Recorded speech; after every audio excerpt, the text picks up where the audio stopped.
കരുണയുള്ളവർ ഭാഗ്യവാന്മാർ, അവർക്ക് കരുണ ലഭിക്കും. മത്തായി 5:8.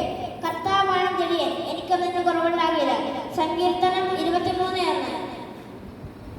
ദൈവമേ, അങ്ങയുടെ കാരുണ്യത്തിൽ എന്നോട് ദയ തോന്നണമേ. അങ്ങയുടെ കാരുണ്യത്തിൽ എൻ്റെ അതിക്രമങ്ങൾ മായ്ച്ചു കളയണമേ. സങ്കീർത്തനം 51:1. ഞാൻ കർത്താവിനെ പാടിച്ചിരിക്കും, അവിടെ നിന്നാണ് ഒരു കർത്ത കാണിച്ചിരിക്കുന്നു. സങ്കീർത്തനം 13:6. അത്യുന്നത സംരക്ഷണത്തിൽ വസിക്കുന്നവരും സർവശക്തന്റെ നിഴലിൽ കഴിയുന്നവരും കർത്താവിനോട് എൻ്റെ സങ്കേതവും എൻ്റെ കോട്ടയും ആശ്രയിക്കുന്നത് ദൈവമെന്ന് പറയും. സങ്കീർത്തനം 91:1. കർത്താവെ, ഞങ്ങളെയും പ്രാർത്ഥിക്കാൻ പഠിപ്പിക്കുക. ലൂക്കാ 11:1. അമൻ അവളോട് പറഞ്ഞു, നിന്റെ വിശ്വാസം നിന്നെ രക്ഷിച്ചിരിക്കുന്നു, സമാധാനത്തോടെ പോവുക.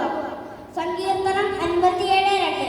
അത്യുന്നതനായ ദൈവത്തെ ഞാൻ വിളിച്ചപേക്ഷിക്കുന്നു, എനിക്ക് വേണ്ടി എല്ലാം ചെയ്തതിന് ദൈവത്തെ തന്നെ. എൻ്റെ രക്ഷകനായ ദൈവത്തിന് വേണ്ടി ഞാൻ കാത്തിരിക്കും. മിക്ക 7:7. കർത്താവാണ് നിന്റെ കാവൽക്കാരൻ, പർവ്വതങ്ങളിലേക്ക് ഞാൻ കണ്ണുകളയർത്തുന്നു. എനിക്ക് സഹായം എഴുന്നേറ്റ് വരും, എനിക്ക് സഹായം കർത്താവിൽ നിന്ന് വരും, ആകാശവും ഭൂമി സൃഷ്ടിച്ച കർത്താവിൽ നിന്ന്.